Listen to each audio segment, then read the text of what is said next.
Hello everyone, मैं वैभव सिंह आप सबका स्वागत करता हूं मार्गदर्शन शिक्षा केंद्र यूट्यूब चैनल पे। मुझे आशा है कि आप सब लोग ठीक होंगे, अपनी तबीयत का ख्याल रख रहे होंगे और जो आपके एसएससी जीडी के एग्जाम चल रहे हैं उन सबके लिए आपको बेस्ट ऑफ लक। आपका जो एसएससी जीडी है इसमें नंबर आ जाए, ये मैं दुआ करता हूँ भगवान से। और आज क्या डेट है? आज है 26 जनवरी। 26 जनवरी को हमारा क्या होता है? रिपब्लिक डे होता है। तो आज हमारा 74th रिपब्लिक डे है। 74th Republic day, Republic day मतलब गणतंत्र दिवस 74th। तो आज के दिन क्या हुआ था? आज के दिन जो हमारा कॉन्स्टिट्यूशन है, जो हमारा संविधान है, वो लागू हुआ था। किस दिन को हुआ था? 26 जनवरी 1950 में हमारा कॉन्स्टिट्यूशन जो है वो लागू हुआ था। कॉन्स्टिट्यूशन मतलब जो हमारा संविधान है वो। तो चलिए, ये तो मैंने आज की डेट के लिए आपको बता दिया। वैसे इसके लिए मैंने एक पूरी अलग वीडियो बनाई है, आज के इतिहास के नाम से मेरी एक सीरीज आती है, उसमें मैंने 26 जनवरी के बारे में सारा कुछ समझाया है, आप जाके उसमें देख सकते हैं। तो चलिए ये वाली वीडियो शुरू करते हैं। ये वाली वीडियो में पहले हम इसमें क्या डिस्कस करेंगे, ये हमारी करंट अपडेट्स की वीडियो है। हमारी दिन में 2 बार करंट अपडेट्स की वीडियो आती है, एक सुबह को 8 बजे, एक शाम को 8 बजे। हमने इनको 2 हिस्सों में बांटा हुआ है ताकि हमको ज्यादा से ज्यादा इंफॉर्मेशन दे सके और बहुत अच्छे से समझा सके। तो ये जो है आपकी इवनिंग की करंट अपडेट की वीडियो है। मॉर्निंग वाली सुबह 8 बजे आ चुकी है 26 जनवरी की, और अब ये इवनिंग की आने वाली है। आज डेट क्या है? 26 जनवरी 2023। तो शुरू करते हैं। चलिए, पहली आपकी न्यूज है, पहली न्यूज है आपकी low carbon cruise flagged of by union petroleum minister for Brahmaputra river. तो जो आपके ब्रह्मपुत्र रिवर है, इस रिवर के लिए एक क्रूज, लो कार्बन क्रूज होता है ना, जो शिप होते हैं बड़े बड़े। आपने बहुत सारी मूवीज में, फिल्म में देखा होगा कि बहुत बड़े शिप जो है समुद्र में घूमते हैं, उसके ऊपर लोग जो है रहते हैं आराम से, वो उनको क्रूज बोलते हैं। तो ये ऐसे क्रूज है ये जो क्रूज है इसको लॉन्च किया गया है। फ्लैग मतलब हरी झंडी दिखाई गई है। तो हरी झंडी इसको दिखाई गई है। जहां पे किसने लॉन्च किया है? पहली चीज लॉन्च किया है जहां पे यूनियन पेट्रोलियम मिनिस्टर है। यूनियन पेट्रोलियम मिनिस्टर कौन है? हमारे हरदीप सिंह पुरी साहब। कौन? हरदीप एस बोल दीजिए सिंह पुरी। कौन है? हरदीप सिंह पुरी साहब। कौन है हमारे पेट्रोलियम मिनिस्टर जो है? Union petroleum minister Hardeep Singh Puri. तो हरदीप सिंह पुरी जो है उन्होंने ये लॉन्च किया है क्रूज। ये जो क्रूज है किसने लॉन्च किया है? जो हमारी यूनियन पेट्रोलियम मिनिस्टर है। कहां पे लॉन्च किया है? जो आपकी ब्रह्मपुत्र रिवर है। ओके, अब इसको लो कार्बन क्यों बोल रहे हैं? लो कार्बन इसको इसलिए बोला जा रहा है, देखिए लो कार्बन ऐसी कोई भी चीज, ऐसी कोई भी, मान लीजिए कोई गाड़ी है या फिर कोई बस है, ट्रक है, या कोई और भी कोई वाहन है, या फिर यहाँ पे जैसे शिप है या फिर हमारी ट्रेन है, इनको लो कार्बन कब बोलते हैं? उनको लो कार्बन जब बोलते हैं जब किसी को चलना होता है। जैसे मान लीजिए हमारी बाइक है हमारे पास, या हमारे पास गाड़ी है, उसमें हमने पेट्रोल डलवाया, तो पेट्रोल जो है अंदर जलता है, उससे एनर्जी बनती है और उसी के द्वारा तो हमारी गाड़ी चलती है। तो जब जलता है तो वो बहुत सारी चीजें, गैसें बाहर निकालता है, बहुत सारी गैस बाहर निकालता है। तो जो भी मतलब पेट्रोल जलने पे, कोई भी चीज जलने पे, जब कार्बन बहुत ज्यादा बाहर निकाले, कार्बन या कार्बन डाइऑक्साइड बोल सकते हो आप, जब इसको बहुत ज्यादा बाहर निकाले इन्वायरमेंट में, तो इससे इन्वायरमेंट को बहुत ज्यादा नुकसान होता है CO2 से। तो ऐसी कोई भी चीज जिसमें ये कम से कम निकले, जिसमें ये जो है कम से कम निकले, कार्बन डाइऑक्साइड कार्बन जो है कम से कम निकले, ऐसी चीज को लो कार्बन कहते हैं, लो कार्बन इमिशन। तो जब ये लो कार्बन मतलब कम से कम कार्बन निकालेगी, तो इससे क्या होगा कि इन्वायरमेंट को नुकसान कम से कम होगा, जो हमारा पर्यावरण है उसको नुकसान कम से कम होगा। तो ऐसी चीज जो है उनको लो कार्बन क्यों कहा जाता है? क्योंकि ये कम से कम जो है, जो भी इनका फ्यूल होता है उसको बनाने के प्रोसेस में पूरे में कम से कम जो है आपकी कार्बन डाइऑक्साइड निकालती है। जब कम से कम कार्बन डाइऑक्साइड निकलेगी तो उससे क्या होगा, जो हमारा इन्वायरमेंट है उसको कोई नुकसान नहीं होगा, इसलिए इनको लो कार्बन बोला जाता है। ठीक है, तो ये जो है कौन से फ्यूल पे चल रही है? ये ना तो पेट्रोल पे चल रही है क्रूज, ना डीजल पे चल रही है। ये एक आपका फ्यूल है जिसका नाम क्या है? मिथेनॉल। मिथेनॉल ये आपका एक फ्यूल है जिसके ऊपर ये चलेगी। मिथेनॉल जो है ये फ्यूल है, इसको इसमें जलाया जाएगा, इससे जो है पूरा एक फ्यूल बनाया जाएगा जो जिससे भी है, और फिर उसके बाद ये रन होगी, जो आपकी क्रूज है ये चलेगी पानी में। ओके, तो ये कहां पे लॉन्च की गई है? ब्रह्मपुत्र रिवर में। ब्रह्मपुत्र रिवर कहां पे आपकी? देखिए ब्रह्मपुत्र रिवर जो है पहले तिब्बत से होके फिर आपके अरुणाचल प्रदेश में घुसती है, और अरुणाचल प्रदेश से फिर आसाम में होती हुई नीचे आपकी वहां चली जाती है बांग्लादेश में। जैसे मैं अगर आपको हल्का सा मैप बना के आइडिया देता हूँ ब्रह्मपुत्र रिवर का,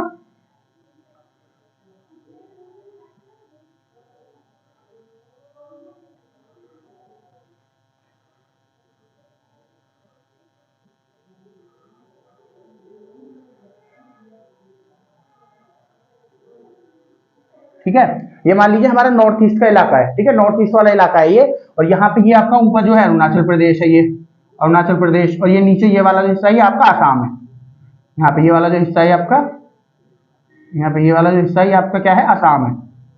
ठीक है, तो जो आपकी ये रिवर है ये दोनों मिले हुए होंगे आपस में, ये दोनों बॉर्डर शेयर करते हैं। ठीक है, अरुणाचल प्रदेश और आसाम।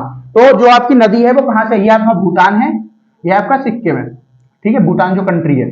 तो जो आपकी ब्रह्मपुत्र रिवर है वो ऐसे तिब्बत से आती है और यहाँ पे ऐसे घूम जाती है, ठीक है, घूमने के बाद अरुणाचल प्रदेश में घुसती है और फिर असम में घुसती हुई यहाँ पर बांग्लादेश है, यहाँ से चली जाती है, यहाँ पे बांग्लादेश है ना, यहाँ पे पश्चिम बंगाल होगा, ये पूरा बांग्लादेश है, तो यहाँ से चली जाती है, बांग्लादेश में BL लिखता हूँ मैं, ठीक है, तो बांग्लादेश से चली जाती है। तो ऐसे जो है पूरी आपकी ब्रह्मपुत्र रिवर जो है फ्लो करती है। तो ये जो क्रूज है कहाँ पे लॉन्च किया गया, ब्रह्मपुत्र रिवर में। तो इसका मतलब ये क्रूज कौन सी स्टेट में लॉन्च किया गया होगा, हमारे जो देश के अरुणाचल प्रदेश और आसाम वाली जो स्टेट है यहाँ पे इनको लॉन्च किया गया होगा इस क्रूज को, क्योंकि ब्रह्मपुत्र रिवर में इसको वो ब्रह्मपुत्र रिवर में इसको लॉन्च किया गया है, ठीक है।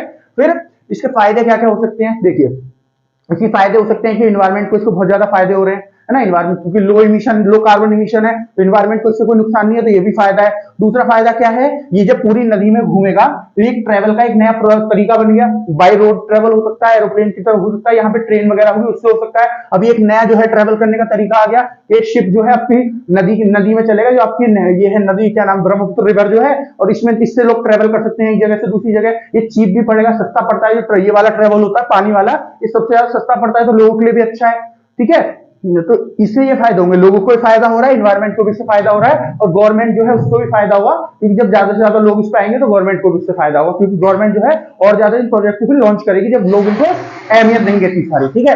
फिर उसके बाद मैंने आपको क्या बताया, मिथेनॉल के बारे में आपको बता रहा था। मिथेनॉल जो है ये फ्यूल जो है बहुत कम से कम कार्बन इमिशन करता है, ठीक है। जैसे मैंने आपको क्या बताया, एक बार मैंने आपको बताया था अभी थोड़े दिन पहले हाइड्रोजन फ्यूल के बारे में मैंने आपको बताया था, जब मैंने आपको एक न्यूज बताई थी कि चाइना जो है एशिया की पहली ऐसी कंट्री बन गया है जिसने हाइड्रोजन पावर ट्रेन चलाई है, बुलेट ट्रेन। फिर मैंने आपको बताया था जर्मनी जो है वो दुनिया की पहली कंट्री है जिसने हाइड्रोजन पावर ट्रेन चलाई है, और जो चाइना है वो एशिया की पहली है। फिर मैंने अगले दिन आपको नेक्स्ट डे आपको बताया था कि इंडिया जो है उसने भी बोला है कि हम भी अगले कुछ साल में हाइड्रोजन पावर ट्रेन जो है लॉन्च करने वाले हैं। तो मैंने आपको ये सारा कुछ बताया था कि हाइड्रोजन पावर जो है। फिर मैंने आपको एक न्यूज बताई थी कि राजस्थान में एक जगह बताई थी, अब जगह का नाम मुझे एग्जैक्ट याद नहीं है, लेकिन राजस्थान में एक जगह बताई थी जहां पे जो गवर्नमेंट ऑफ इंडिया है वहां पे नेचुरल गैस जो है नेचुरल गैस के साथ हाइड्रोजन की ब्लेंडिंग करेगी। ब्लेंडिंग का मतलब क्या होता है, ब्लेंडिंग का मतलब होता है कि मान लीजिए हमारे पास नेचुरल गैस है, उसके अंदर कुछ परसेंट हम हाइड्रोजन मिला देंगे, ठीक है। जैसे मैं आपको बताऊं, जैसे हम पेट्रोल डलवाने जाते हैं कहीं पे, मतलब पेट्रोल पंप पे जाएंगे पेट्रोल डलवाने, कहीं पे क्या पेट्रोल पंप पे पेट्रोल डलवाने हम लोग गए तो वहां पे एक पेट्रोल जो है 95 मिलता है, ठीक है, एक नॉर्मल पेट्रोल होता है। तो 95 जो होता है उस पेट्रोल का मतलब, जिसको पावर पेट्रोल भी कहते हैं, तो उसको इसका 95 का क्या मतलब होता है। देखिए पेट्रोल में जो है मीथेन मिलाई जाती है आपकी, ठीक है, मीथेन आपकी मिलाई जाती है पेट्रोल में, और जिसमें 5% मीथेन हो, क्योंकि पूरा प्योर पेट्रोल कहीं भी नहीं मिलेगा आपको, ठीक है, पूरा 5 प्योर पेट्रोल नहीं होता है, तो जिसमें 5% मीथेन हो और 95% जो आपको पेट्रोल है वो हो, उसको 95 वाला बोलते हैं। और जो दूसरा होता है उसमें मीथेन की मात्रा 10% तक हो सकती है, 10 से 15% तक हो सकती है। अभी कुछ दिन पहले गवर्नमेंट ऑफ इंडिया ने जो है प्लान भी लेके आए थे जिसके थ्रू मीथेन की मात्रा जो है इसको 15 से 20% तक लेके जाया जाएगा, ठीक है। तो यहाँ पे मीथेन के साथ पेट्रोल का क्या हो रहा है, पेट्रोल को मीथेन के साथ ब्लेंड कर रहे हैं। ऐसे यहाँ पे नेचुरल गैस को हाइड्रोजन के साथ ब्लेंड करते थे, ऐसे यहाँ पे ये जो आपकी मीथेन है, मीथेन इसको डीजल के साथ ब्लेंड करेंगे। किसके साथ, डीजल के साथ ब्लेंड करेंगे। तो ये जो आपकी क्रूज होगा ना, ये चलेगा तो डीजल से, लेकिन इसको मीथेन के साथ जो है ब्लेंड कर दिया जाएगा। जब मीथेन के जब इसको इसके साथ ब्लेंड कर दिया जाएगा मीथेन के साथ, तो फिर मीथेन जो है वो जो अपनी सारी क्वालिटीज है इसमें लेके आ जाएगा, ठीक है। और मीथेन जब लेके आ जाएगा तो जो लो कार्बन इमिशन वाला जो काम है वो होगा, एनवायरमेंट को कम से कम नुकसान होगा, ठीक। कितने परसेंट इसमें वो मिलाई जा रही है अपनी मीथेन, इसमें 10% तक की मीथेन पर ब्लेंडिंग होगी, 10% की मीथेन की ब्लेंडिंग की जाएगी। फिर उसके बाद ये तो हो गई फ्यूल की बात। अब बात करते हैं कौन से इंजन पे चलने वाला है, ठीक है। देखिए एक यूके की कंपनी है, एक यूके मतलब यूनाइटेड किंगडम, वहां की एक कंपनी है, इस कंपनी का नाम क्या है, रुस्तम, रुस्तम। ये जो रुस्तम नाम की कंट्री है, बहुत कंपनी है ये, रुस्तम नाम की, रुस्तम नहीं, रुस्तम TON तन, जो रुस्तम नाम की वो है आपकी कंपनी है। इसके जो है इसके दो होंगे, क्या बोलते हैं उसको, 2 इंजन होंगे जिनको ये जिनके ऊपर ये चलेगा।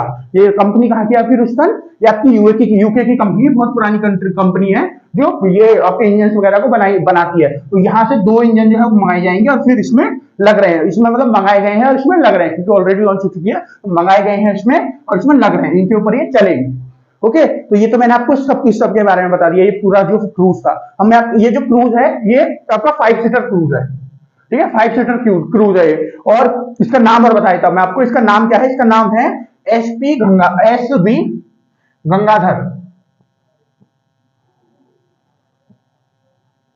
एस बी गंगाधर, ये इसका नाम है। जो आपका एक क्रूज है, इसका नाम क्या है? इसका नाम है एस बी गंगाधर, और ये 5 सीटर क्रूज है। ओके, ये आपका 5 सीटर क्रूज है। किसके ऊपर चलेगा? डीजल पे चलेगा, जब उसमें मिथेनॉल की 10% की ब्लेंडिंग की जाएगी। ओके, और ये जो इंजन कौन से होंगे? ये रुस्तन कंट्री है, जो यूके, रुस्तन आपकी कंपनी है, जो आपकी यूके की कंपनी है, वहां से 2 इंजन मंगाए गए हैं जिनके ऊपर ये चलेगा। ओके, और लॉन्च किसने किया है? हरदीप पुरी साहब ने किया है। मिथेनॉल की ब्लेंडिंग की जा रही है ताकि जो है आपकी कार्बन है वो कम से कम उसका इमिशन हो, कार्बन डाइऑक्साइड जो है कम से कम निकले और इन्वायरमेंट को कम से कम नुकसान हो, पर्यावरण को कम से कम नुकसान हो।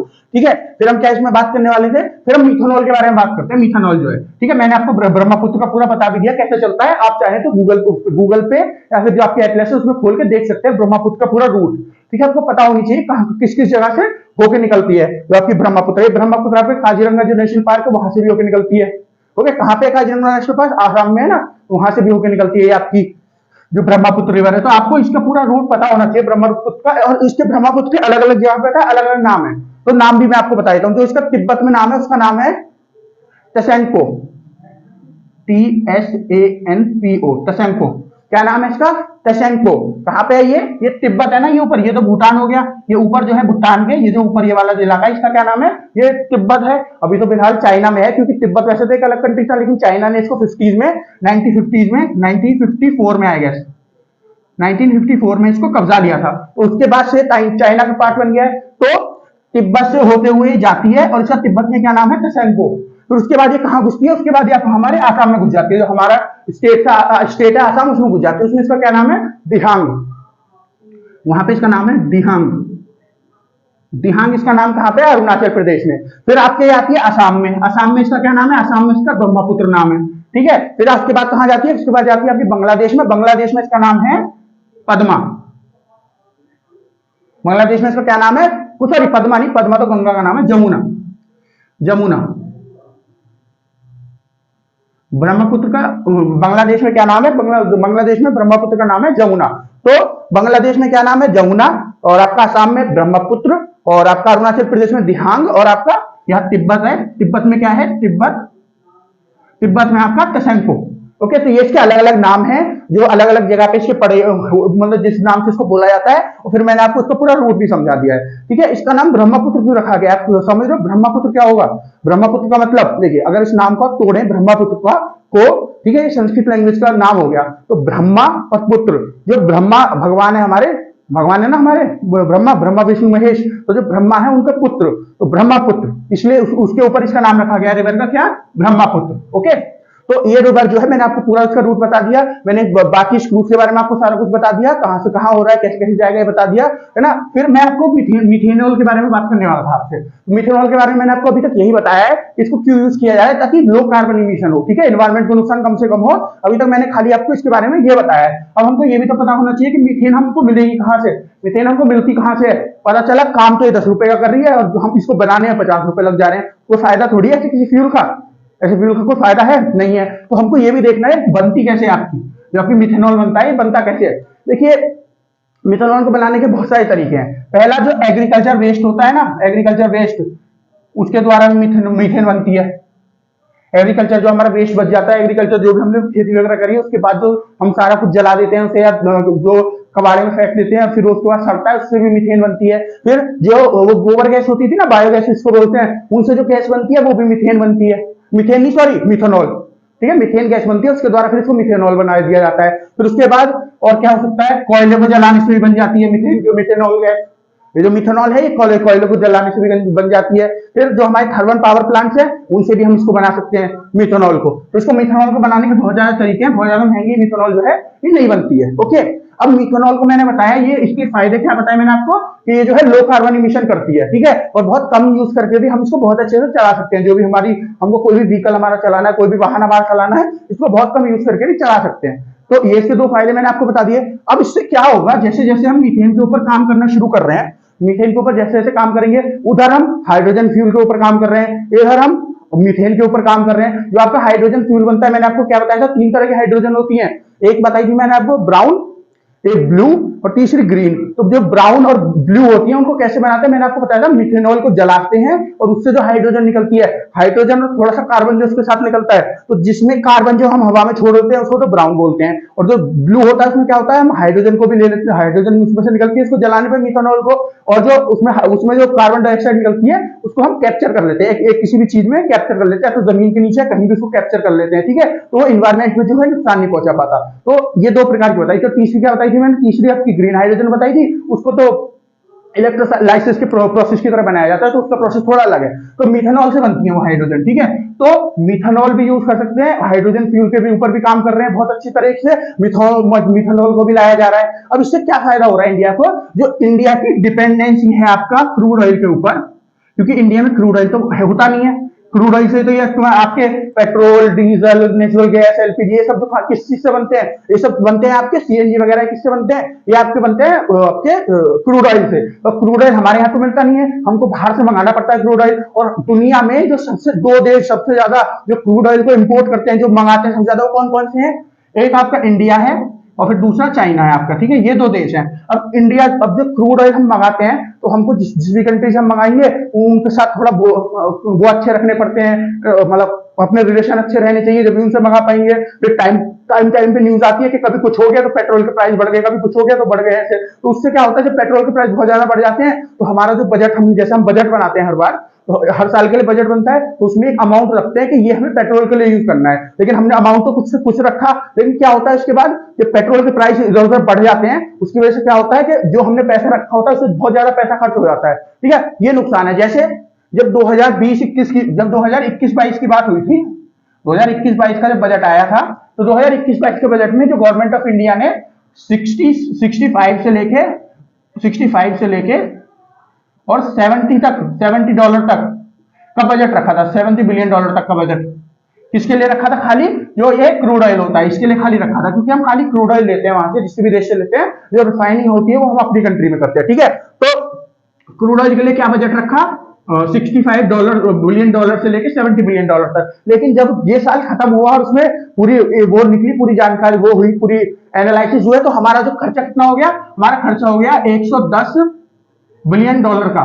किस किस चीज के लिए, खाली क्रूड ऑयल के लिए, खाली क्रूड ऑयल के लिए हमारा इतना खर्चा हो गया। अब ये जो ऊपर गया है पैसा, ये जो है जिसको हमारा, जो हमने अंदाजा लगाया था उससे तो बहुत ऊपर चला गया पैसा, ठीक है, पूरा 35-40% बिलियन डॉलर ऊपर चला गया, समझ रहे हो आप। इसका मतलब क्या है कि जो जितना सोचा था उसके आधे से भी ज्यादा ऊपर चला गया, तो इससे क्या है, हमारा बजट है वो हिलेगा ना, इससे परेशानी होती है। तो अब क्या होगा कि जब हम जैसे जैसे इनके ऊपर काम करना शुरू कर देंगे, मिथेन के ऊपर, हाइड्रोजन के ऊपर, आपका हाइड्रोजन के ऊपर, मिथेन के ऊपर, जैसे जैसे हम काम करना शुरू करेंगे, ऐसे ऐसे ये किस लिए यूज कर रहे हैं, हम फ्यूल की तरह यूज कर रहे हैं। और जो क्रूड ऑयल है, इससे जो भी सामान बनता है हमारा, पेट्रोल, डीजल या गैस, जो भी चीज बनती है उसको भी फ्यूल की तरह यूज करते हैं, तो हम उनकी जगह इनको भी तो यूज कर सकते हैं। धीरे धीरे जैसे इनको बना रहे हैं, जैसे जैसे इनका प्रोसेस बढ़ता चला जाएगा, ऐसे ऐसे इनको यूज करना शुरू कर देंगे। इनको हम अपने घर पे बना सकते हैं, उसके लिए हमको मंगाना पड़ता है पहले, वो बनेगा। तो फिर क्या होगा, इससे हमारा क्या फायदा होगा, इससे हमारा फायदा होगा कि हम जो है जो पैसे खर्च कर रहे हैं इसको मंगाने में, वो पैसे हम कम से कम खर्च करेंगे,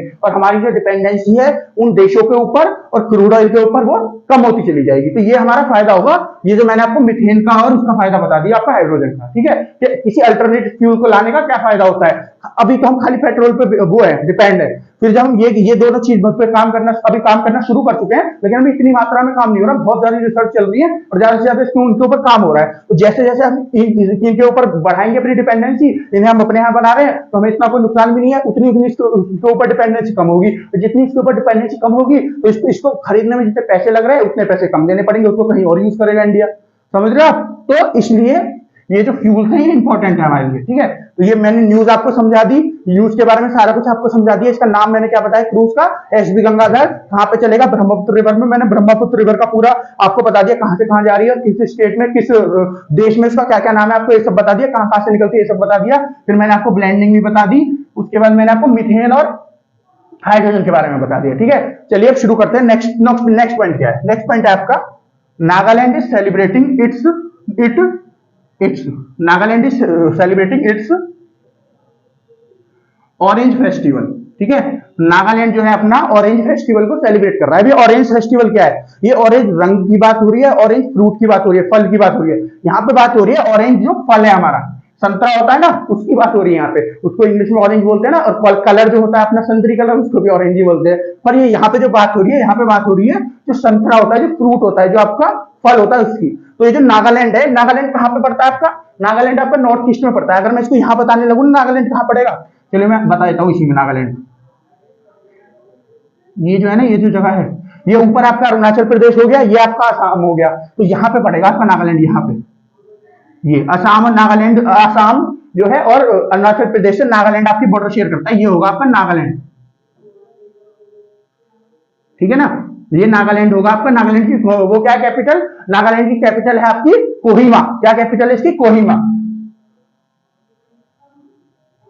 नागालैंड की कैपिटल है कोहिमा। चलिए नागालैंड के बारे में थोड़ा सा और बाद में डिस्कस करेंगे। फिलहाल मैंने आपको लोकेशन बता दी है, यहाँ पे आपका नागालैंड है, ओके, और नीचे आपको कोहिमा जो इसकी कैपिटल है वो भी बता दिए।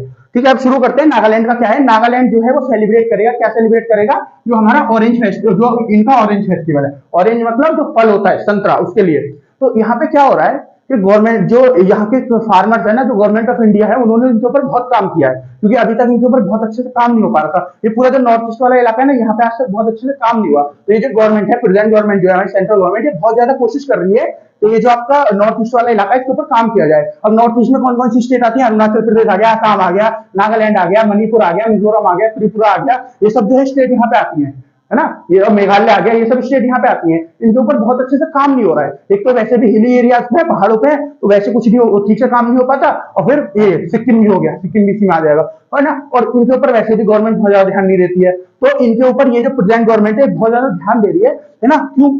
जब इन पे इतना ज्यादा ध्यान नहीं दिया जा रहा तो परेशानी क्या होती है? इन पे ध्यान नहीं दिया जा रहा, यहाँ के जो लोग हैं फिर वो प्रोटेस्ट करते हैं, फिर सरकार से लड़ते हैं, सरकार से बोलते हैं हमको अपनी अलग जमीन दे दो। क्यों? क्योंकि आप हमारे लिए तो कुछ कर नहीं रहे हो, हम अपना अलग देश बनाएंगे, अपना अलग राज्य बनाएंगे और वहां पे काम करेंगे, जो भी हमें करना होगा, आप हमको अलग कर दो। तो गवर्नमेंट ऑफ इंडिया क्या कर रही है कि जितने भी इनके बीच में नेगोशिएशन, जो भी ग्रुप है दूसरे, जैसे यहाँ पे ग्रुप है नागालैंड का, जो ग्रुप है नागा नाम से, नागालैंड का ग्रुप है एक नागा नाम से, नागा नाम से एक ग्रुप है नागालैंड का। ठीक है, ये जो है डिमांड कर रहा है कि हमको नागालैंड चाहिए, मतलब नागा लोग जो है उनके लिए जमीन चाहिए। ठीक है, और इसको थोड़े दिन पहले ही गवर्नमेंट ऑफ इंडिया ने इनके साथ शॉर्ट आउट किया है, नागा अकॉर्ड बोलते हैं इसको, नागा अकॉर्ड के नाम से एक डील साइन करिए नागा लोग जो है इनके साथ, और गवर्नमेंट ऑफ इंडिया ने इनसे नेगोशिएशन किया है कि हम आपकी हेल्प करेंगे, आपको ज्यादा से ज्यादा आपके लिए घर बनवाएंगे, आपके लोगों को जॉब मिले, इसके ऊपर काम करेंगे। ठीक है, तो ये जो सेपरेट करने की कोशिश कर रहे हैं, ये जो कोई ग्रुप बन रहे हैं, क्यों कर रहे हैं? ये इसलिए कर रहे हैं क्योंकि यहाँ पे काम नहीं होता। ठीक है, अब काम कैसे होगा? काम क्या चाहिए? एक तो इंफ्रास्ट्रक्चर सही हो जाए, जो यहाँ के बच्चे हैं उनको पढ़ने के लिए सब ठीक से सुविधा मिले, है ना, पढ़ पाए, उनकी हेल्थ जो है उसके लिए हॉस्पिटल्स वगैरह हो, दवाई ववाई टाइम से पहुंच पाए, ट्रेन वगैरह इंफ्रास्ट्रक्चर ऐसा हो, रेलवेज वगैरह, और आपका रोडवेज या फिर शिप्स का, जैसे यहाँ पे ब्रह्मपुत्र जो है इसका क्रूज चला दिया गया है, ये भी आपका नॉर्थ ईस्ट में चल रहा है। तो ऐसी जो चीजें हैं यहाँ पे ये सब चीजें प्रोवाइड की जाए, ओके, लोगों के पास जॉब हो, ये सब होगा तो उनको क्या परेशानी होगी? अपना खाएंगे, कमाएंगे, आराम से जिएंगे। ठीक है, तो गवर्नमेंट ऑफ इंडिया ने क्या किया था, यहाँ पे ये ऑरेंज की जो खेती है इसको इंट्रोड्यूस कराया था, क्योंकि ऑरेंज की खेती है यहाँ पे बहुत ज्यादा हो रही है। ठीक है, ऑरेंज जो है यहाँ पे बहुत ज्यादा उग रहे हैं, ऑरेंज की खेती यहाँ पे बहुत ज्यादा हो रही है। यहाँ पे प्रेजेंटली 78,000 तक के पेड़ थे, 78,000 पेड़ हो चुके हैं पूरे नागालैंड में। किस चीज के? ऑरेंज, जो आपका संतरा है उसके। और ये जो आपका संतरा है ना, ये जो इन लोग जो इसको ग्रो करते हैं, संतरे को जो उगाते हैं, उनको सेलिब्रेट करने के लिए, उनको इंकरेज करने के लिए कि उनको और से ज्यादा प्रोत्साहन मिले, उसके लिए फेस्टिवल को जो है ऑर्गेनाइज करती है गवर्नमेंट ऑफ इंडिया।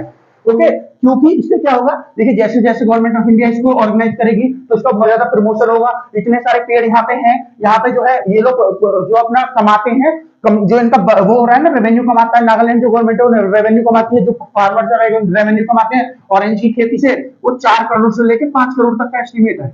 ठीक है, जो नागालैंड की गवर्नमेंट ने बताया कि इतना इतना इतना हमारा बिक जाता है संतरा, तो इसका मतलब बहुत ज्यादा अच्छे काम चल रहा है, बहुत ज्यादा अच्छे से बिजनेस चल रहा है आपका ये संतरा वाला। ठीक है, तो ये जो है फेस्टिवल्स के ऊपर ऑर्गेनाइज होंगे, ऐसी ऐसी इसकी कमाई होगी, इतने सारे पेड़ यहाँ पे हो रहे हैं, तो और जो स्टेट है वो भी इससे इंकरेज होंगी। ऐसे ग्रुप है, जैसे मैंने आपको नागा ग्रुप बताया, ये सेपरेट कराना चाहता है, और भी ऐसे बहुत सारे ग्रुप है यहाँ पे, वो सेपरेट कराना चाहते हैं। वो जब देखेंगे कि सरकार यहाँ पे काम कर रही है, लोगों को बहुत ज्यादा फायदा हो रहा है, तो ये लोग भी इसकी सरकार के साथ जुड़ेंगे और ये भी अपनी यहाँ ऐसी फैसिलिटीज चाहेंगे है ना। तो ये जो पूरा एरिया है, पूरा एरिया ट्रांसफॉर्म हो जाएगा, आपका जो नॉर्थ ईस्ट का एरिया है पूरा, ये पूरा एरिया आपका ट्रांसफॉर्म हो जाएगा और ये भी डेवलप हो पाएगा जैसे इंडिया की मेनलैंड डेवलप्ड है। मेनलैंड कौन सी होती है, जो ये पूरा मेनलैंड होता है ना, इधर जहाँ पे दिल्ली वगैरह ऊपर से लेकर नीचे तक, इसको मेनलैंड कहते हैं। ये तो नॉर्थ ईस्ट हो गया, ये जो है आपका इधर पड़ेगा पूरा इंडिया का मैप जो पूरा, ये तो नॉर्थ ईस्ट हो गया, इससे तो पूरा इधर वाला पड़ेगा, उसको मेनलैंड बोल देते हैं। ओके, तो इसको भी इतना डेवलप्ड होने का मौका मिलेगा। ये इसका फायदा, किसका फायदा है ये आपका इस फेस्टिवल का फायदा है, ठीक है। ये जो फेस्टिवल है आपका, ये 2 दिन तक चलता है, 2 इयर्स तक चलता है। और ये जो 2023 में फेस्टिवल होने वाला है, ये इसका 3rd एडिशन है। कौन सा एडिशन है? 3rd, मतलब तीसरी बार होने वाला है ये जो फेस्टिवल है। 2 दिन के लिए एक बार में चलता है फेस्टिवल, 2 डेज के लिए, और तीसरा एडिशन है इस फेस्टिवल का, ठीक है।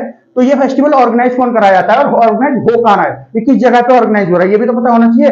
कि एक गांव है इनका, उस गांव का क्या नाम है, उस गांव का आपका नाम है जो कोहिमा की कैपिटल है ना, ये नागालैंड की कैपिटल है, उसके पास ये गांव पड़ता है। उस गांव में इसको जो है ऑर्गेनाइज किया करवाया जा रहा है ना। जो ये गांव है उसमें ऑर्गेनाइज कराया जा रहा है। गांव का नाम क्या है? रेसोम। रेसोम गांव का नाम क्या है? रेसोम। तो जो रेसोम गांव है ये आपका कोहिमा के पास पड़ता है। अगर थोड़ा सा ट्रांसलेट, मतलब जो मैं वो कर रहा हूँ आपसे प्रोनाउंस कर रहा हूँ, प्रोनाउंस करने में थोड़ी सी गलती हुई हो और कोई नॉर्थ ईस्ट का बच्चा देख रहा हो तो आई एम सॉरी। मुझे इतना मतलब थोड़ी सी गड़बड़ हो जाती है, तो प्लीज थोड़ा सा देख लीजिएगा। तो रेसोम जो जगह है कहाँ पे पड़ती है आपकी, जो इनकी कोहिमा जो कैपिटल है ना, कि किसकी, नागालैंड की जो कोहिमा कैपिटल है, इस कैपिटल के पास ही पड़ता है ये गांव। तो ये जो गांव है यहाँ पे इसको ऑर्गेनाइज किया जा रहा है, ये जो फेस्टिवल है। तो इस गांव की जो अथॉरिटी है, इस गांव में जो काउंसिल बनी हुई है, और दूसरा एक हॉर्टिकल्चर काउंसिल जो गवर्नमेंट ऑफ इंडिया की है, इस गांव की जो काउंसिल बनी हुई है, विलेज की जो काउंसिल बनी हुई है, प्लस गवर्नमेंट ऑफ इंडिया की जो हॉर्टिकल्चर काउंसिल है। हॉर्टिकल्चर क्या होता है मैं अभी आपको बताऊंगा। जो हॉर्टिकल्चर काउंसिल है ना, ये दोनों मिलके इसको ऑर्गेनाइज करा रही है, किसको, ये जो फेस्टिवल होगा। अब मैं आपको बताता हूँ हॉर्टिकल्चर क्या होता है, ठीक है। हॉर्टिकल्चर क्या होता है? हॉर्टिकल्चर उस खेती को बोलते हैं, जैसे एग्रीकल्चर होता है, खेती को एग्रीकल्चर बोलते हैं। हॉर्टिकल्चर क्या होता है? हॉर्टिकल्चर होता है उस खेती को हॉर्टिकल्चर बोलते हैं जिसमें हम फ्रूट्स उगाते हैं, वेजिटेबल्स उगाते हैं, फ्रूट्स वेजिटेबल, या कोई प्लांट्स जो मेडिसिनल बेनिफिट होता है, ऐसा कोई प्लांट उगाते हैं, उस वाले खेती को क्या बोलते हैं? उसको हॉर्टिकल्चर बोलते हैं। तो यहाँ पे जो है ऑरेंज जो है फ्रूट है, फ्रूट उगाया जा रहा है, फल उगाया जा रहा है, तो इसको क्या बोलेंगे? हॉर्टिकल्चर है। तो जो हॉर्टिकल्चर काउंसिल है वो यहाँ पे काम करेगा, जो हॉर्टिकल्चर को देख रहा है। तो हॉर्टिकल्चर काउंसिल क्योंकि है ऑरेंज उगाया जा रहा है, फल उगाया जा रहा है। और ये विलेज की जो काउंसिल है क्योंकि है ये जो रंसम विलेज है इसमें ऑर्गेनाइज किया जा रहा है। तो इस वजह से यहाँ पे ये जो दोनों है मिलकर इस फेस्टिवल को ऑर्गेनाइज करा रहे हैं 2 दिन के लिए ऑर्गेनाइज करा रहे हैं।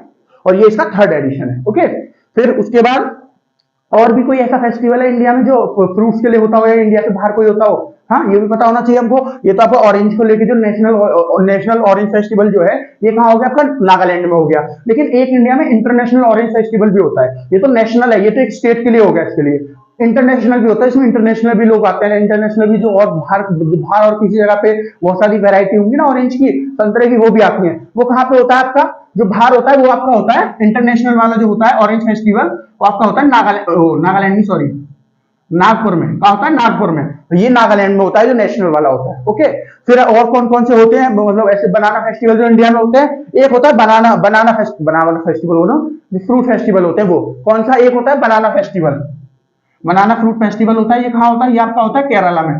फिर होता है मैंगो फ्रूट फेस्टिवल। मैंगो तो इतना फेमस है इंडिया में, सब जगह ही होता है। ये दिल्ली के आसपास के इलाकों में और दिल्ली में वो होता है, ये फेस्टिवल होता है। ओके, जो मैंगो है ना इंडिया का, जो आम है इंडिया का, इसको पूरी दुनिया में मान्यता है। जो आम है इंडिया का पूरी दुनिया में एक्सपोर्ट किया जाता है। सबसे अच्छा आम पूरी दुनिया में कहाँ का माना जाता है?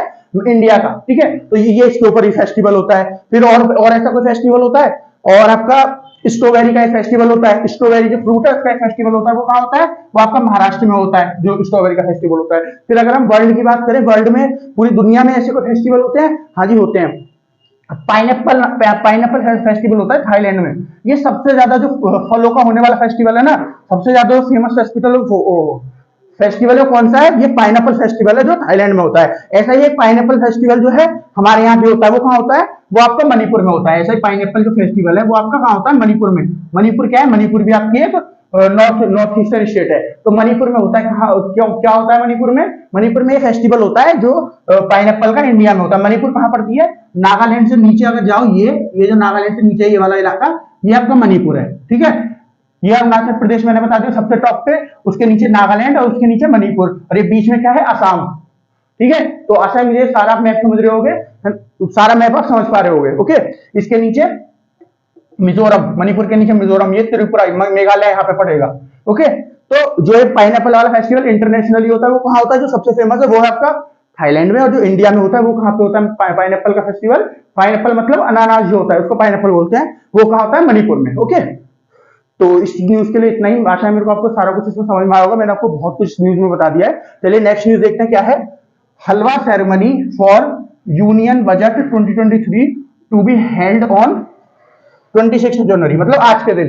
आज के दिन ये जो सेरेमनी हो रही है ना, ये आज के दिन हो रही है। कौन सी सेरेमनी? हलवा सेरेमनी। अब ये हलवा सेरेमनी क्या होती है, और इसका यूनियन बजट, जो आपका बजट आता है, जो 2023 का बजट आने वाला है ना, 1 फरवरी को हमारा बजट आता है, 26 जनवरी आज हो गई, तो अब 4-5 दिन बाद बजट आने वाला है हमारा। तो ये जो बजट आने वाला है 2023 वाला, 2023-24 वाला जो बजट आने वाला है, इससे, इस बजट से, यूनियन बजट से आपका हलवा सेरेमनी का क्या संबंध है? देखिए, ये जो हमारा जब बजट बन के तैयार हो जाता है ना, ये पूरा बजट आपका बनकर तैयार हो गया सॉरी, तो ये जो बजट आपका जैसे बनके तैयार हो गया, सब लोगों ने बना लिया, जो भी फाइनेंस मिनिस्टर के ऑफिस में बैठते हैं, फाइनेंस मिनिस्टर और जो भी है, सबने मिलकर बना लिया, जो भी वहां पे लोग बैठते हैं।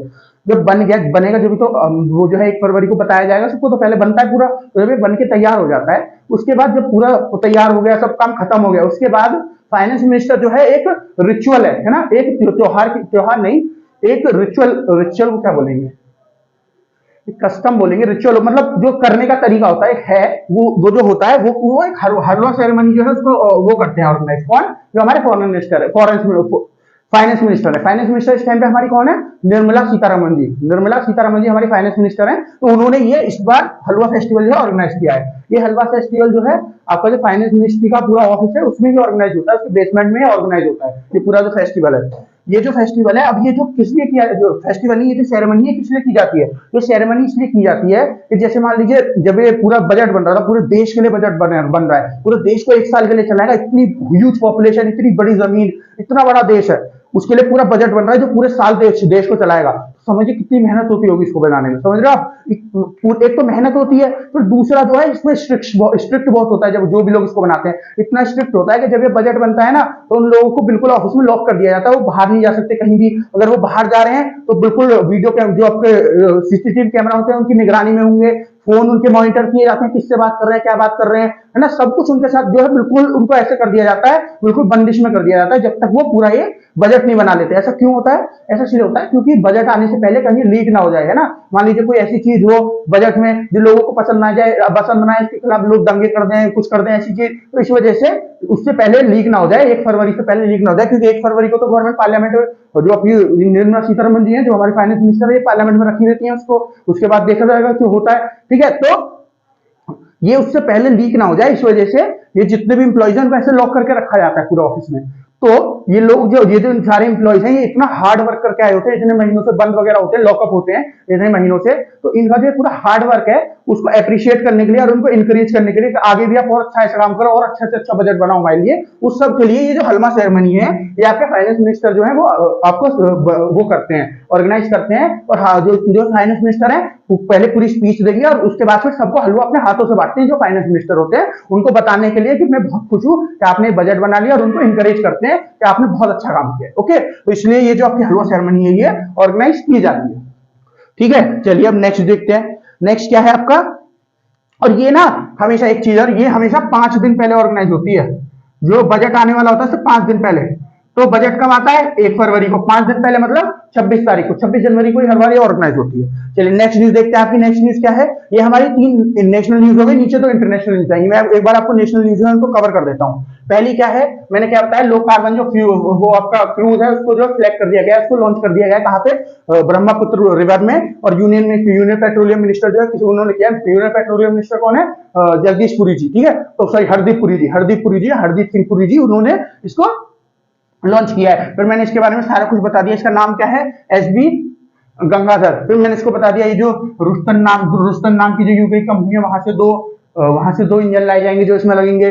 ये जो है मिथानॉल डीजल जो है वो मिथानॉल से जो ब्लेंड होगा उसके ऊपर चलेगा, और सारा कुछ मैंने आपको समझा दिया, मिथानॉल क्यों ब्लेंड किया जाएगा, हाइड्रोजन के बारे में, और सारा कुछ मैंने आपको उसमें समझा दिया है। ब्रह्मपुत्र का पूरा नक्शा बता दिया है, ब्रह्मपुत्र को अलग अलग क्या क्या बोलते हैं ये बता दिया है। फिर नेक्स्ट न्यूज क्या बताया मैंने, नागालैंड जो है वो सेलिब्रेट कर रहा है ऑरेंज फेस्टिवल, ऑरेंज मतलब संतरा होता है उसका फेस्टिवल, इसके बारे में मैंने आपको सारा कुछ बता दिया, उनको क्या क्या इससे फायदा हो रहा है ऑरेंज फेस्टिवल से, गवर्नमेंट क्या कर रही है और इससे क्या क्या फायदा आगे हो सकता है, जो सेपरेटिस्ट ग्रुप है ये एक साथ आ सकते हैं, ये जो है काम कर सकते हैं, जब ये देखेंगे गवर्नमेंट इतना अच्छा काम कर रही है, लोगों को इतना फायदा हो रहा है, तो ये भी आ जाएंगे, जुड़ेंगे और इसके साथ, और इसलिए पूरा नॉर्थ ईस्ट का जो पूरा इलाका है उसको ज्यादा से ज्यादा इंकरेज करने की, जो उसको ज्यादा से ज्यादा डेवलप करने में हेल्प करेंगे। ओके, फिर मैंने आपको अलग अलग जगह की जो है इंडिया में जो अलग अलग स्टेट्स में और ज्यादा फ्रूट फेस्टिवल होते हैं, ये पूरे वर्ल्ड में जो होते हैं उनके बारे में बताया। फिर थर्ड न्यूज मैंने क्या बताया, हलवा सेरेमनी जो ऑर्गेनाइज करी जाती है हर साल, जो है 5 दिन पहले, जो भी आपका बजट 1 फरवरी का होता है तो 5 दिन पहले, इसका मतलब 26 जनवरी को ये ऑर्गेनाइज की जाती है हर बार, जो हमारा यूनियन बजट आने वाला होता है उसकी खुशी में, तो अपने फाइनेंस मिनिस्टर हैं जितने भी लोगों ने वो बजट बनाया होता है, जितने भी एम्प्लॉय होते हैं उनको ये पार्टी की तरह दी जाती है। ठीक है, क्या हलवा सेरेमनी होती है जिसमें ये पूरा हलवा जो है सबको फाइनेंस मिनिस्टर सबको खिलाते हैं, हलवा सबको बांटते हैं। ठीक है, इस बार हमारी फाइनेंस मिनिस्टर कौन है इस टाइम पे, निर्मला सीतारमण। चलिए हम नेक्स्ट न्यूज की तरफ चलते हैं। नेक्स्ट न्यूज क्या है, NASA to test nuclear power rocket by 2027।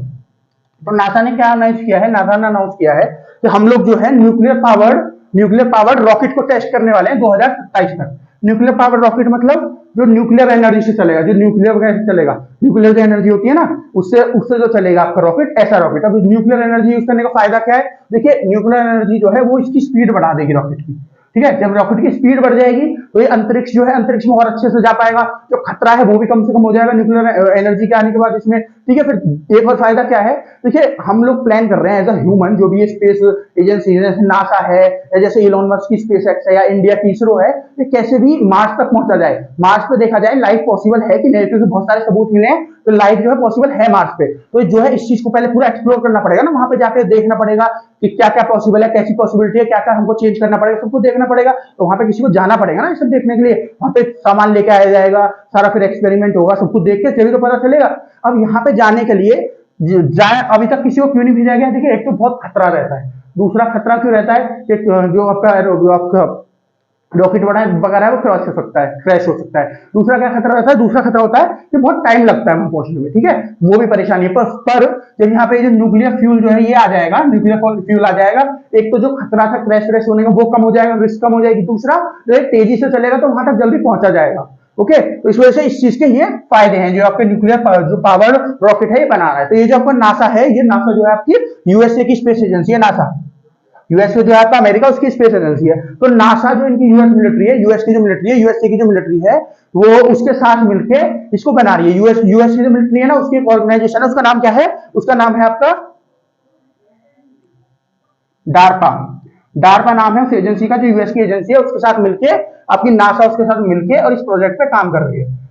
DARPA क्या है, डार्पा की फुल फॉर्म क्या है, डार्पा जो एजेंसी है यूएस मिलिट्री की एजेंसी है डार्पा। जैसे हमारे यहाँ डीआरडीओ है ना, डीआरडीओ है जैसे हमारे यहाँ, ऐसे ये डार्पा है। डार्पा की फुल फॉर्म क्या है आपकी, डार्पा की फुल फॉर्म है defence advance research project agency. क्या है, defence advance research project agency. क्या है, defence advance research project agency. जैसे हमारे यहाँ डीआरडीओ काम करती है ना, ऐसे ये इनके यहाँ पे काम करती है मिलिट्री से मिलकर, मिलिट्री इक्विपमेंट वगैरह जो बनाती है। तो नासा इसके साथ मिलेगा, इससे सीखेगा कि हम जो न्यूक्लियर है, न्यूक्लियर जो हमारी एनर्जी होती है वो कैसे इनरिच कर सकते हैं। जो यूरेनियम होता है, न्यूक्लियर एनर्जी किससे चलती है, यूरेनियम से चलती है। यूरेनियम का एक आइसोटोप होता है, इससे चलती है। ठीक है, मतलब आइसोटोप मतलब एक प्रकार होता है यूरेनियम का, उससे चलती है। एक स्पेसिफिक प्रकार होता है, उसको फिर थोड़ा रिच करना पड़ता है, मतलब उसको सही करना पड़ता है, और फिर उसकी मदद से न्यूक्लियर का जो भी काम है वो होता है। जो न्यूक्लियर पावर्ड हमारे वो होते हैं, पावर प्लांट होते हैं जो बिजली बनाते हैं, उनके लिए भी यूरेनियम को करना पड़ता है इनरिच। जो न्यूक्लियर बॉम्ब्स बनते हैं उनके लिए भी करना पड़ेगा इनरिच। जो न्यूक्लियर सबमरीन होती है, जो दो प्रकार की सबमरीन मैंने आपको पहले बताई है,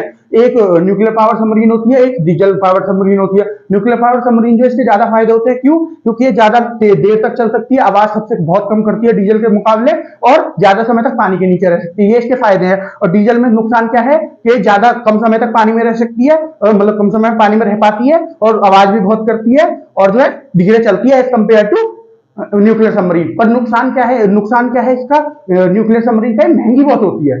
ठीक है, हर कोई इसको बना नहीं सकता, बहुत महंगी भी पड़ती है, टेक्नोलॉजिकल वाइज भी बहुत डिफिकल्ट होती है, बहुत टिपिकल होती है, इसलिए। ठीक है, तो उसी तरह ये जो आपके जो जिसकी ये जो जरूरत होगी ना, एक प्रोपेलर जो इंजन होगा, प्रोपेलर इंजन होगा, जो ये रॉकेट्स वगैरह के इंजन होते हैं इनको प्रोपेलर इंजन बोलते हैं। ये ऐसे इंजन होते हैं जो स्पीड को बहुत तेजी से बढ़ाते हैं। पहले जो फ्यूल होता है वो अच्छी तरह जलता है, उससे बहुत ज्यादा हीट हो जाती है, फिर इनको कूलेंट में डाल के ठंडा किया जाता है। इस पूरे प्रोसेस को प्रोपेलेंट बोलते हैं। जो प्रोपेलेंट होता है ना, वो इंजन यूज होता है रॉकेट्स वगैरह में, या फिर जो आपके एयरक्राफ्ट होते हैं, या फिर आपकी जो मिसाइल होती है, इन सब में, क्योंकि ये बहुत स्पीड से चलती है। तो स्पीड से चलती है तो जो है इनको बहुत ज्यादा स्पीड प्रोवाइड करके कौन कराता है, ये प्रोपेलर इंजन होते हैं, ये इनको ज्यादा स्पीड प्रोवाइड कराते हैं। तो जो आपका यूरेनियम जो है, मतलब न्यूक्लियर पावर चलाना तो यूरेनियम को इनरिच करना पड़ेगा। यूरेनियम का जो मैंने टाइप बताया आपको, तो उसको कैसे इनरिच करके ये न्यूक्लियर पावर जो है इसको बनाया जाए, और जो प्रोपेलर इंजन है उसकी मदद से फिर कैसे रॉकेट को चलाया जाए, ये जो है इसके साथ मिलकर रिसर्च कर रही है आपकी नासा। और इसने बोला है नासा ने कि हम 2027 तक ऐसा जो आपका रॉकेट है वो बना लेंगे। अंतरिक्ष यात्रियों की सुरक्षा भी इसमें होगी, और वो जल्दी से जल्दी जो है स्पेस में पहुंच ही पाएंगे, दूर से दूर जाके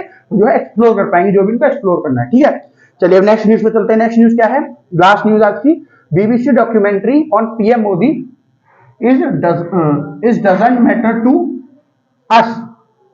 डजंट मैटर टू अस, ये किसने बोला है, यूएस गवर्नमेंट ने बोला है। तो क्या सेंटेंस का मतलब क्या है इसका, इसका मतलब है कि जो बीबीसी ने डॉक्यूमेंट्री बनाई है प्रधानमंत्री मोदी के ऊपर, उसको हमसे, उस डॉक्यूमेंट्री से हमको कोई फर्क नहीं पड़ रहा। ये किसने बोला है, यूएस की जो गवर्नमेंट है उसने बोला है। अब ये जो डॉक्यूमेंट्री बनाई है, क्या डॉक्यूमेंट्री बनाई है यूएस की गवर्नमेंट ने, यूएस की गवर्नमेंट ने डॉक्यूमेंट्री बनाई है कि जो 2002 के वो हुए थे ना दंगे, जो 2002 के दंगे हुए थे आपके, कहां पे हुए थे 2002 में दंगे, गुजरात में। और उस टाइम पे गुजरात के चीफ मिनिस्टर कौन थे, उस टाइम पे गुजरात के चीफ मिनिस्टर थे पीएम मोदी जी। जो इस टाइम पे हमारे प्रधानमंत्री है, प्रधानमंत्री मोदी जी उस टाइम पे गुजरात के सीएम हुआ करते थे। सीएम मतलब चीफ मिनिस्टर, मतलब मुख्यमंत्री हुआ करते थे। ठीक है, तो गुजरात जो था पूरे इनके हाथ में था, इनके कंट्रोल में था। तो उस टाइम पे बहुत ज्यादा दंगे हुए। तो जब दंगे हो गए, बहुत सारे लोगों की मृत्यु हुई, हिंदू मुसलमान के दंगे हुए थे। ठीक है, हिंदू मुस्लिम दंगे हो गए थे। तो इनके ऊपर इल्जाम लगा कि इन्होंने जो है, जो पुलिस होती है उसको जाने नहीं दिया, उस पुलिस को रोक के रखा कि ज्यादा से ज्यादा लोग मरे, ऐसा इसलिए इन्होंने रोक के रखा। इनके ऊपर बहुत ज्यादा इल्जाम लगे थे उस टाइम पे। लेकिन 2002 के दंगे खत्म हो गए, है ना, उसके बाद जब पूरा वो होता है, उसके बाद इल्जाम लगते हैं लोगों पे, इन पे इल्जाम लगे, तो इनके खिलाफ जो है बहुत सारे कोर्ट जो है, कोर्ट्स में बहुत सारे इनके खिलाफ मुकदमे भी चले। अभी कुछ दिन पहले ही 2002 के 2022 के एंड में ही, और मंथ तो मुझे एग्जैक्ट याद नहीं है, जो हमारी सुप्रीम कोर्ट है उसने फैसला दिया है कि पीएम मोदी का उसमें कोई हाथ नहीं था। तो इसका मतलब क्या है, हमको यही मानना है कि पीएम मोदी का उसमें कोई हाथ नहीं है। क्यों, क्योंकि जो हमारी सुप्रीम कोर्ट है ये सबसे ऊपर कोर्ट है हमारी, जो हमारे देश में है। जब ये कुछ बोल रही है ना तो गलत नहीं होगा, ये बात समझ के रखिए। ये पूरी रिसर्च के साथ, जो इसके पूरे जज होते हैं इतने पढ़े लिखे, इतनी सब चीज देखते बोलते हैं, तो अगर इन्होंने बोला है तो सही में पीएम मोदी का कोई हाथ नहीं होगा। और पहले भी कई कोर्ट ये चीज बोल चुकी है। अभी तो सुप्रीम कोर्ट ने बोला है, इससे पहले जो 2-3 हाई कोर्ट में केस चला है, डिस्ट्रिक्ट कोर्ट में केस चला है ना, सबने यही बोला है कि पीएम मोदी का इसमें कोई हाथ नहीं रहा। जब इतनी सारी कोर्ट बोल रही है तो फिर समझ सकते हो आप कि इसमें कोई हाथ नहीं था। लेकिन बहुत सारे लोगों ने उठाया, अपोजिशन जो थी उस टाइम पे उसने उठाया, और भी बहुत सारे लोगों ने उठाया। ठीक है, तो इस वजह से इनका नाम आया था कि इनका नाम था, इस वजह से जब अपोजिशन ने उठाया, बहुत सारे लोगों ने उठाया। अब बीबीसी ने क्या किया है, बीबीसी ने इसके ऊपर एक डॉक्यूमेंट्री बनाई है। डॉक्यूमेंट्री मतलब एक शॉर्ट मूवी की तरह, मूवी की तरह होती है। डॉक्यूमेंट्री क्या होता है कि जो कोई घटना हुई होती है ना, उसके जो देखने वाले, मतलब उस टाइम पे जिन्होंने आंखों से देखी होती है, जिन्होंने उसके ऊपर रिसर्च करी होती है, या कोई पुलिस का ऑफिसर होता है जिसने देखी होती है, वो बोलते रहते हैं, पीछे वो कहानी से चलती रहती है, उसको डॉक्यूमेंट्री बोलते हैं। तो इन्होंने एक डॉक्यूमेंट्री बनाई है। उस डॉक्यूमेंट्री में इन्होंने क्या दिखाया है कि जब ये दंगे हुए थे आपके इंडिया में, गुजरात में, तो यूएस नहीं, सॉरी, जो यूके है आपका, यूनाइटेड किंगडम, उसके जो फॉरेन सेक्रेटरी थे, उन्होंने इसके ऊपर पूरी वो की रिसर्च की थी, पूरा इन्होंने पढ़ा, और इन्होंने क्या पाया कि पीएम मोदी जो थे इसमें इन्वॉल्व थे।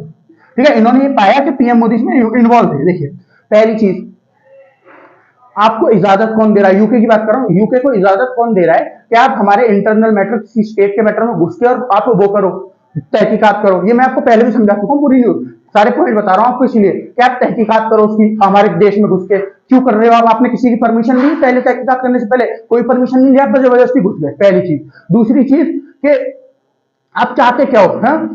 जबरदस्ती। जो हमारा कोर्ट है, हमारे कोर्ट ने एक बार बोल दिया कि उनका कहीं पे नाम नहीं है, सुप्रीम कोर्ट ने बोल दिया, सबसे बड़ा ऑर्गेनाइजेशन है, सबसे बड़ा कोर्ट है हमारे यहाँ का, सबसे उच्च सर्वोच्च कोर्ट बोलते हैं ना, सर्वोच्च जो कोर्ट है हमारी कौन सी है, सुप्रीम कोर्ट। जब उसने एक बार बोल दिया पीएम मोदी का हाथ नहीं है, और भी बहुत सारे कोर्ट्स ने बोल दिया पीएम मोदी का हाथ नहीं है, तो आप ये जो आप ये जैसे ही ये पीएम, ये जो आपका सुप्रीम कोर्ट डिस्कशन आया कब आया, 2022 में। और कुछ महीने बाद ही, 2-3 महीने बाद ही ये जो बीबीसी है, बीबीसी पता है वो क्या है, बीबीसी जो है एक न्यूज एजेंसी है जो गवर्नमेंट ऑफ यूके के द्वारा फंड की जाती है, उनकी सरकारी एजेंसी है, ठीक है। तो जैसे ही 2022 में हमारी सुप्रीम कोर्ट ने फैसला दिया कि पीएम मोदी का कोई हाथ नहीं है, तो उसके कुछ दिन बाद ही, उसके कुछ महीने बाद ही आप डॉक्यूमेंट्री निकाल दे रहे हो कि पीएम मोदी जो उसमें थे, उसमें इन्वॉल्व थे, उनके ऊपर नाम लगा दे रहे हो कि ये गिल्टी थे। अब इससे क्या होता है, इससे क्या होता है कि जो हमारी कोर्ट है उसकी क्रेडिबिलिटी घटती है। कैसे क्रेडिबिलिटी घटती है, इन्होंने बोल दिया नहीं है, आप बोल रहे हो है, आप उल्टे सीधे गलत न्यूज जो फैला रहे हो, ठीक है। जो हमारी सुप्रीम कोर्ट है इसका तो जो ज्यादातर वो है वो इंडिया के अंदर ही है ना, तो इसकी जो बात सुनी जाएगी वो इंडिया के अंदर सुनी जाएगी, बाहर के लोगों को कम पता चलेगी। लेकिन जो बीबीसी है बाहर के बहुत सारे देशों में है, तो इसकी जो ये डॉक्यूमेंट्री जो है लोग ज्यादा देखेंगे, जब डॉक्यूमेंट्री देखेंगे तो समझेंगे कि हाँ जी यही सही होगा, पीएम मोदी इसमें इन्वॉल्व थे, तब लोग इसको देखेंगे डॉक्यूमेंट्री को। तो इसी वजह से पीएम मोदी जो गवर्नमेंट ऑफ इंडिया है इसकी जो है बहुत ज्यादा जो डॉक्यूमेंट्री बनाई है इसकी बहुत ज्यादा निंदा भी करी है और इसको बैन भी करा दिया, ठीक है। क्योंकि ये जो है डॉक्यूमेंट्री बेकार है, क्योंकि हमारा विश्वास किस पे है, हमारा जो सुप्रीम कोर्ट है उस पे, और आप उसको जो सुप्रीम कोर्ट को डिफाइन करने की कोशिश कर रहे हो, है ना, डीफ्रेम करने की कोशिश कर रहे हो, डिफाइन नहीं डीफ्रेम करने की कोशिश कर रहे हो, मतलब नीचे गिराने की कोशिश कर रहे हो कि सुप्रीम कोर्ट ने जो फैसला दिया वो गलत है, हम जो बता रहे हैं वो सही है, ये करने की कोशिश कर रहे हो। आप जो अपना कॉलोनियल माइंडसेट है ना, कॉलोनियल माइंडसेट मतलब जैसे हम आपके जब गुलाम थे तो आप सोचते थे कि हमसे बड़ा कोई नहीं है, ऐसे ही आप सोच रहे हो कि हमारी सुप्रीम कोर्ट तो छोटी है क्योंकि ये हमारी सुप्रीम कोर्ट है, इंडिया की सुप्रीम कोर्ट है,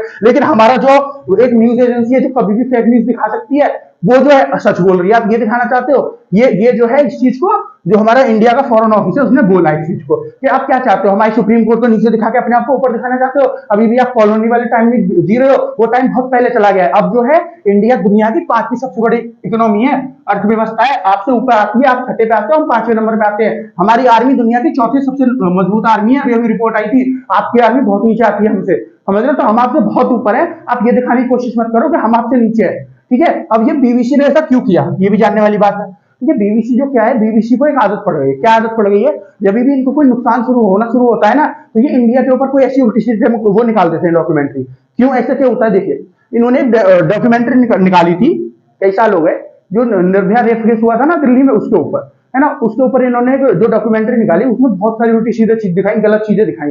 जब वो दिखाई इन्होंने तो उसके बाद गवर्नमेंट ऑफ इंडिया ने उसको बैन कर दिया। क्यों बैन कर दिया, क्योंकि आप गलत इंफॉर्मेशन दिखा रहे हो, हमारे यहाँ कोई केस हुआ है, आप उसके ऊपर गलत इंफॉर्मेशन कैसे दिखा सकते हो, समझ रहे हो, आप गलत इंफॉर्मेशन दिखा रहे हो, उल्टे सीधे जो सोर्स है उनको कोट कर रहे हो और गलत इंफॉर्मेशन दिखा रहे हो। उससे क्या होगा, हमारे लोगों के पास गलत इंफॉर्मेशन पहुंचेगी, बाहर के जो देश है वो हमारे बारे में गलत परसेप्शन बनाएंगे जो आप गलत दिखा रहे हो उसमें। तो इंडियन गवर्नमेंट ने उसको बैन कर दिया कि हम बाहर के जो लोग हैं उनसे तो नहीं बचा सकते, पर अपने लोगों पर जो उल्टी सीधी न्यूज जा रही हो, फेक न्यूज जाएगी, इसको तो बचा सकते हैं। जब इंडियन गवर्नमेंट ने ऐसा किया, इसके ऊपर बैन लगाया, तो इंडियन गवर्नमेंट का बैन लगाने के बाद वो जो आपकी डॉक्यूमेंट्री जो इतनी फेमस हो गई, इतनी फेमस हो गई, तो उसको करीबन 5 से 7 अवार्ड मिले, 5 से 7 उसको इंटरनेशनल अवार्ड ऑर्गेनाइजेशन ने अवार्ड दिए उसको, तो बहुत ज्यादा फेमस हो गई। जब वो फेमस हो गई तो इसका बीबीसी का बहुत ज्यादा नाम हुआ, है ना, इसने बहुत सारे पैसे कमाए उससे। क्यों, क्योंकि बीबीसी पैसे कैसे कमाएगा, तो अगर किसी को बीबीसी की कोई डॉक्यूमेंट्री देखनी है, जो न्यूज देता है वो तो नॉर्मल अपनी न्यूज चलती रहती है, न्यूज चैनल वगैरह और ऑनलाइन वगैरह चलती है, सब चलती रहती है यूट्यूब वगैरह पे, लेकिन जो आप डॉक्यूमेंट्री वगैरह बनाएगा, ये जो डॉक्यूमेंट्री बनाता है वो इसका जो पर्सनल चैनल है उसके ऊपर ही होगी,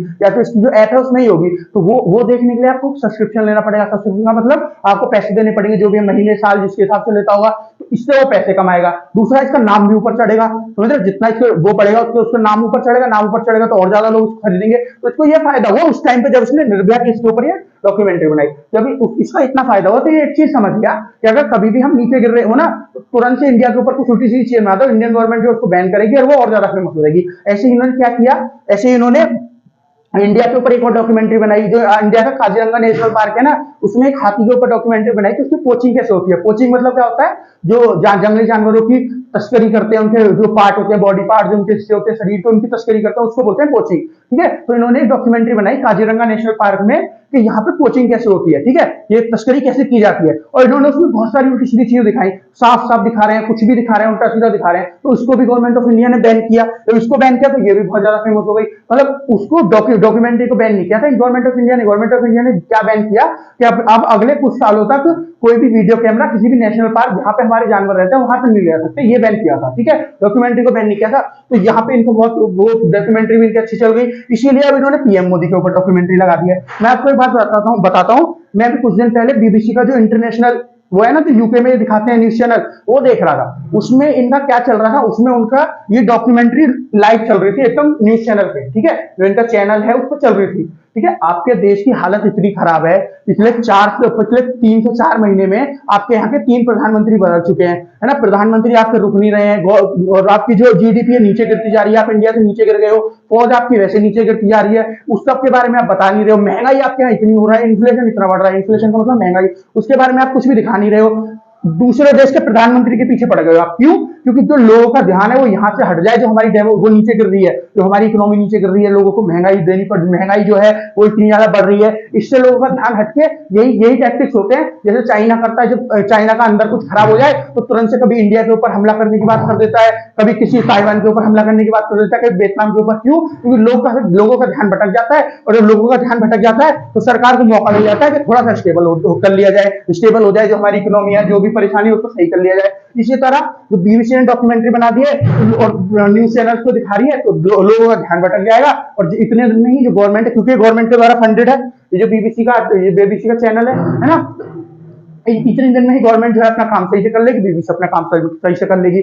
अब बीबीसी जो है, इसको नुकसान क्या हो रहा है, जो इसने डॉक्यूमेंट्री इस बार बनाई है, क्या है, जैसे पहले कोरोना वायरस आया तो इसको नुकसान हुआ बहुत ज्यादा, फिर उसके बाद रशिया यूक्रेन की वॉर चली तो इसको बहुत ज्यादा नुकसान हो रहा है। कैसे नुकसान हो रहा है? क्योंकि रशिया यूक्रेन की वॉर की वजह से यूके की गवर्नमेंट को बहुत नुकसान हो रहा है, उनके पास पैसे नहीं है, महंगाई बढ़ती चली जा रही है, उनके यहाँ इन्फ्लेशन बढ़ता चला जा रहा है, लोगों को देने के लिए उनके पास पैसे नहीं है, कुछ नहीं काम कर पा रहे, उसकी वजह से जब वो कुछ काम नहीं कर पा रहे, उनके पास पैसे नहीं है, तो उन्होंने इनका जो फंड था बीबीसी का, क्योंकि इनको फंड कौन करता है? यूके की गवर्नमेंट। तो जब यूके की गवर्नमेंट के पास पैसे नहीं है, इनको फंड नहीं कर पा रही, तो इनके जब फंड नहीं हो रहे तो उनको पैसे नहीं मिल रहे, तो इन्होंने पिछले कुछ महीनों में क्या किया है, बहुत सारे एम्प्लॉइज को अपने को निकाला है, क्योंकि पैसे नहीं है इनके पास भी, क्योंकि गवर्नमेंट ऑफ यूके दे नहीं रही है, और बहुत सारे अपने ऑफिस को भी जो अलग अलग जगह इनको बंद किया है। तो अब जो इन्होंने ये डॉक्यूमेंट्री निकाली है, अगर ये डॉक्यूमेंट्री दोबारा से चल गई तो फिर इनको बहुत फायदा होगा, बहुत सारे लोग इनका सब्सक्रिप्शन लेंगे, वहां से पैसे कमा लेंगे, ठीक है। तो इस वजह से इन्होंने डॉक्यूमेंट्री इस बार निकाली है, ठीक है। फिर ये जो डॉक्यूमेंट्री है, इसकी जो न्यूज है, अभी कुछ दिन पहले जो मैंने एक न्यूज इसके ऊपर कवर की थी, वो क्या की थी कि एक पार्लियामेंट, जैसे यूके की पार्लियामेंट, जैसे हमारे पार्लियामेंट है, संसद है, ऐसे यूके का भी संसद है।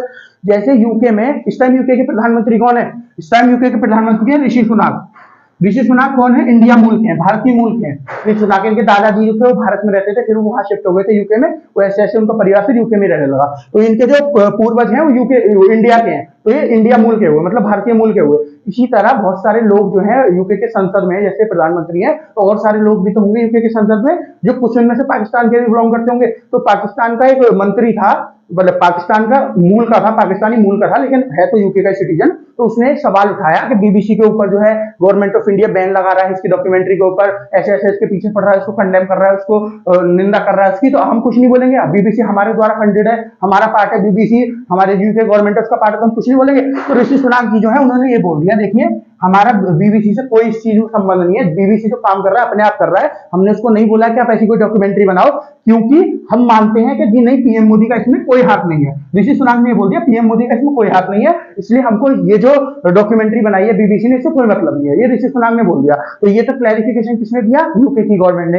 अब आ गई यूएस की गवर्नमेंट की बात, क्योंकि यूके एक बहुत बड़ा देश है, उसी की न्यूज एजेंसी ने किया है, तो अब यूके ने तो बोल दिया, क्लियर कर दिया कि हमारा इस पर कोई विश्वास नहीं है। उसी तरह यूके की गवर्नमेंट ने क्या बोल दिया है कि देखिए हमारा इस पर कोई विश्वास नहीं है, हमको पीएम मोदी पर पूरा विश्वास है, हमको डेमोक्रेसी जो डॉक्यूमेंट्री है कोई विश्वास नहीं है, हमारा पूरा विश्वास पीएम मोदी पे है। तो उन्होंने, उनका जो है कोई हाथ नहीं होगा, हमारे पीएम मोदी बहुत अच्छे मित्र हैं, हमारा जो भारत है देश वो बहुत अच्छा मित्र है यूएस का, और हम अपने रिश्तों को इनको खराब नहीं करना चाहते हैं ऐसी फालतू की बातें सुनकर, ऐसी फालतू की जो डॉक्यूमेंट्री है उनको अपने यहाँ प्रमोट करके, ठीक है। ये उन्होंने भी इसको नकार दिया, ये जो आपका डॉक्यूमेंट्री है यूएस की गवर्नमेंट ने, ठीक है।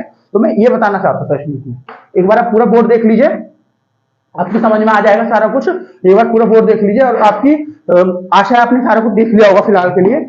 मुझे लग रहा है आपको सारा कुछ समझ में आ गया होगा, मैंने बहुत अच्छे से समझाने की कोशिश करी है पूरा बैकग्राउंड बता के। फिर भी अगर आपको कुछ नहीं समझ में आया, जैसे कुछ नहीं आया आपको समझ में, तो आप कमेंट सेक्शन में सीधे कमेंट करिए और पूछ लीजिए कि ये चीज हमारी समझ में नहीं आई। और मैं आपको कल की जो सुबह की मॉर्निंग की होगी ना, 27 जनवरी की जो मॉर्निंग करंट अपडेट्स की वीडियो सुबह 8 बजे आएगी, उसमें सबसे पहले जो आपकी परेशानी उसको सॉल्व करूंगा, जो आपको प्रॉब्लम है, या तो कल सुबह वाली में या कल इवनिंग की जो 8 बजे की आएगी उसमें, सबसे पहले आपकी परेशानी सॉल्व करूंगा, उसके बाद मैं जो न्यूज होगी उसको कंटिन्यू करूंगा, जो पूरी वीडियो होगी उसको कंटिन्यू करूंगा। तो आप जो है पूछिए, पूरे बेझिझक होकर पूछिए, मेरा काम बताने का, आपका पूछने का। तो आपको पूछना होगा, क्योंकि अब मेरे सामने आप बैठे नहीं, सामने बैठे होते तो आप ऐसे ही पूछ रहे डायरेक्ट। तो अभी मुझे पता नहीं है आपको समझ में आया कि नहीं, क्योंकि इतना सब मैं आपके दिमाग में डाल चुका हूं।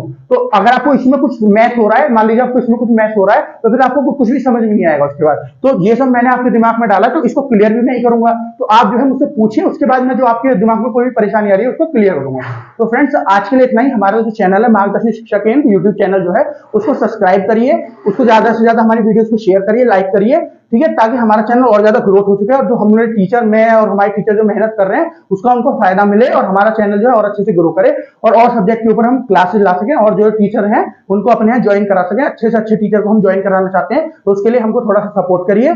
तो आज के लिए इतना ही फ्रेंड्स, आशा है आप लोग हमको सपोर्ट करेंगे और अपनी तबीयत का ख्याल रखिए, अपना ध्यान रखिए। तो आज के लिए इतना ही, मिलते हैं आपसे 27 जनवरी की करंट अपडेट्स की वीडियो में सुबह 8 बजे। धन्यवाद।